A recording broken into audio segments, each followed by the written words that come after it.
Jangan lupa subscribe YouTube channel Metro TV News dan jangan lupa nyalakan notifikasinya.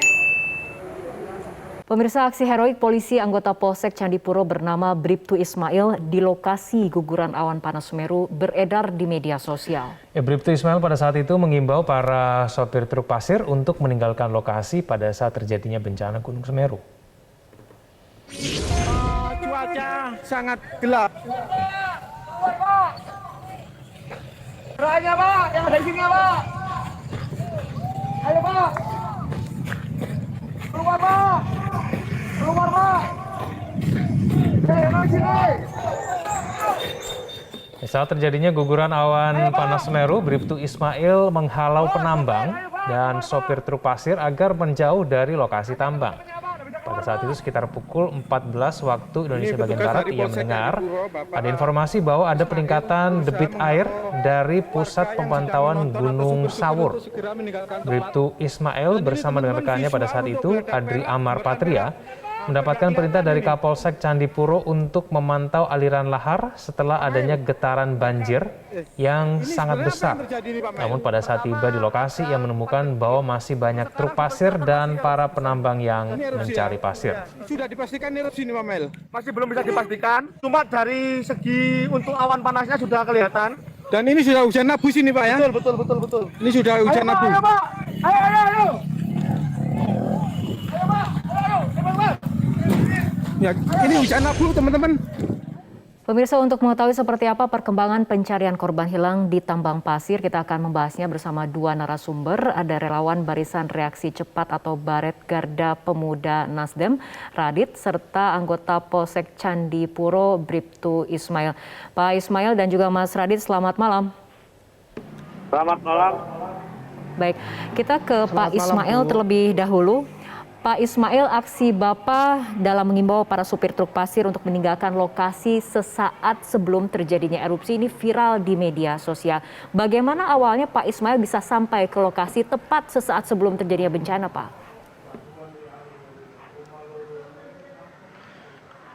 Pada pukul 14.00, saya mendapatkan informasi dari Bapak Kapolsek Candipuro, Bapak AKP Sajito, untuk mengecek debit air yang ada di aliran lahar Gunung Semeru, Bu. Waktu itu dari pos pemantauan Gunung Sawur sudah terpantau 25 amak untuk getarannya, Bu. Pada saat sampai ke lokasi kondisinya seperti apa, Pak? Cuacanya, apakah kemudian sudah ada guguran awan panas atau seperti apa, Pak? Pada saat itu saya sampai di lokasi sekira 14.15. Saya melihat masih banyak aktivitas para penambang pasir dan armada pasir yang masih ada di lokasi, Bu. Jadi saat itu saya himbau untuk meninggalkan dan untuk menyelamatkan dirinya masing-masing, Bu. Pak Ismail, pada saat itu ketika Anda meminta ya penambang pasir ini untuk segera berpindah tempat, begitu reaksinya bagaimana? Alhamdulillah untuk reaksi saat itu untuk para supir langsung memindahkan kendaraannya dan masyarakat juga pada saat itu langsung bergerak untuk menyelamatkan dirinya, Pak.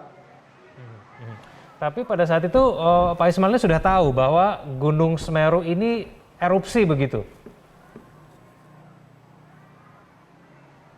Tidak tahu, Pak. Pada saat itu saya masih belum tahu bahwa apabila Gunung Semeru itu erupsi. Jadi saya sempat menghimbau itu, Pak.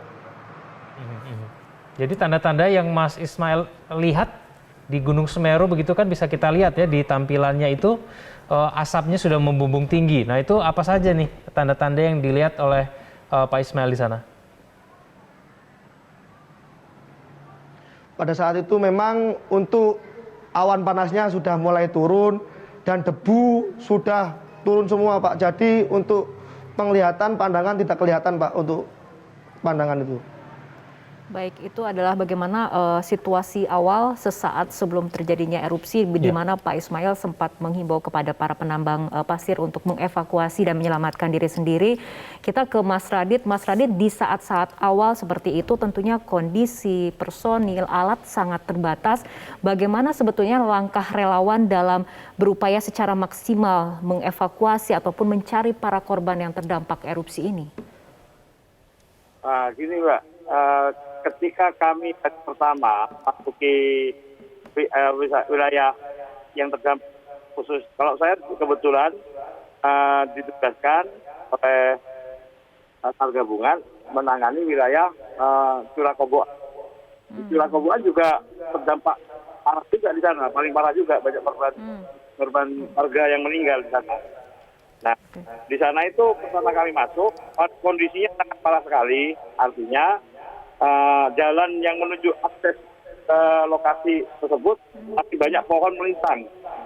Banyak pohon yang melintang tengah jalan, akhirnya kami evakuasi dulu, artinya kami gerasi pakai mesin, kami pinggirkan, kemudian baru mobil bisa masuk. Ya, waktu ketebalan abu sendiri itu sekitar 20 cm. Jadi kami kesulitan sekali waktu masuk, sambil kita masuki rumah-rumah penduduk satu persatu, kita cek, seperti itu. Tidak ke bekas area persawahan ataupun tanah kosong, karena masih berasap, seperti itu Mbak. Oke, Mas Radit, di Curah Kobokan sendiri, apakah kemudian masih ada data mengenai penambang pasir yang masih dinyatakan hilang dan belum ditemukan hingga saat ini, Mas Radit? Ada. Dari warga sendiri tadi pagi ini kita berhasil mengevakuasi 2 penambang pasir yang terjebak di dalam truk, seorang wanita ya dan seorang laki-laki. Nah, itu berhasil kita ketemukan. Yang kedua, ada di lereng seorang kakek-kakek bersama cucunya. Nah, diduga dari laporan warga sekitar masih ada nenek-neneknya yang belum ketemu. Ya, seperti itu, Mbak. Jadi kita besok fokus di sekitar lereng saja. Oke, Mas Radit, tapi mencari korban dari Gunung Semeru ini berdasarkan apa nih, Mas Radit? Apakah laporan korban hilang atau dari mana? Warga mendatangi kami. Mereka memberitahukan bahwa kalau hilang di sekitar sini, Mas, biasanya seperti itu. Biasanya mereka memberikan info. Coba Mas, kakek saya belum ketemu sama cucunya. Nah, mungkin di sekitar sini, Mas, karena kalau ada banjir pasti kakek lihat sama nenek. Nah, seperti itu. Jadi kalau menurut keterangan warga, justru kalau ada banjir adalah tontonan gratis seperti itu. Jadi banyak orang keluar menonton banjirnya seperti itu. Oke, baik, kita kembali ke Pak Ismail. Pak Ismail, dalam situasi normal ketika tidak terjadi erupsi, aktivitas penambangan pasir seperti apa, Pak? Betul, Bu. Jadi untuk di area pertambangan memang banyak masyarakat Candipuro khususnya mata pencariannya itu mencari pasir, Bu. Oke. Tapi ada berapa banyak perkiraan dari Pak Ismail sendiri, berapa banyak penambang yang ada di sana begitu sehari-harinya? Untuk di tempat saya waktu itu yang ada di video, sekira 40 kendaraan sampai 10 kendaraan kalau hari normal, Bu.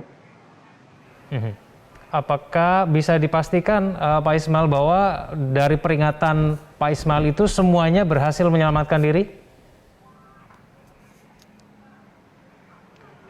Kalau di lokasi saya berdiri saat itu, alhamdulillah selamat semua karena untuk mobil patroli saya berada di paling belakang sendiri, Bu. Oke, baik. Terima kasih Pak Ismail, terima kasih Mas Radit telah berbagi informasi kepada kami di Prime Time News. Selamat malam. Kita berharap semoga kemudian proses evakuasi berjalan lancar dan tidak ada lagi jenazah yang ditemukan pada hari ini.